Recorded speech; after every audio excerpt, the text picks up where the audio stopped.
Ces consultations montrent l'engagement des autorités pour faire de la future stratégie de jeunesse un élément clé pour définir l'avenir de la Mauritanie. Parce que la jeunesse est le vecteur central du développement. Et c'est elle qui doit définir le modèle des pays qu'ils veulent pour les décennies à venir. Un modèle fondé sur la justice et les droits humains, qui a comme centre de gravité la lutte contre la pauvreté et l'exclusion, et qui incorpore les filles et les femmes de façon égalitaire, parce qu'un peuple ne peut pas se développer en excluant la moitié de ses composants. Un modèle de pays qui doit être stable et sûr pour toutes et pour tous, sur la base d'une société paisible et tolérante dans la meilleure tradition mauritanienne. Un modèle basé sur la création d'emplois, surtout pour les jeunes, et sur une croissance inclusive et transformatrice. Un modèle de pays qui met l'accent sur l'unité nationale et la volonté de vie et progrès partagés de toutes les communautés et tous les individus.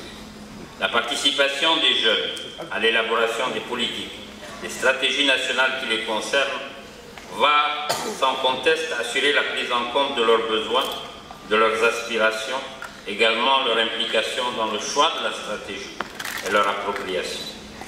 Le droit à la participation des jeunes est un droit fondamental, reconnu par la Convention sur les droits des enfants et à la réalisation duquel les agences des Nations Unies s'engagent aux côtés du gouvernement mauritanien.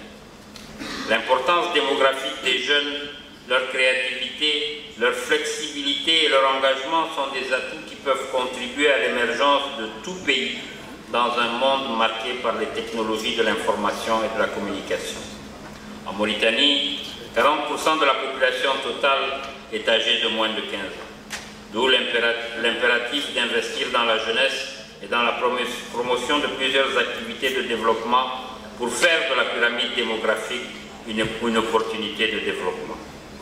En effet, lorsque des ressources suffisantes sont investies dans leur éducation, leur santé, et lorsqu'ils se sentent responsabilisés, les jeunes filles et garçons sont des acteurs à part entière au bien-être de leur famille, à l'avancement de leur communauté et de leur pays. La politique nationale de la jeunesse et des sports 2011-2015 est achevée.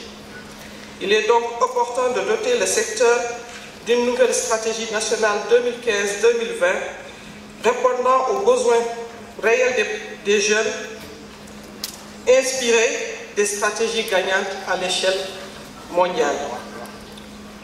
Au-delà des enjeux démographiques et géopolitiques, la jeunesse mauritanienne traverse une période de transformation socio-idéologique sans précédent dans un monde globalisé à travers les technologies de l'information et l'aisance de la mobilité des populations.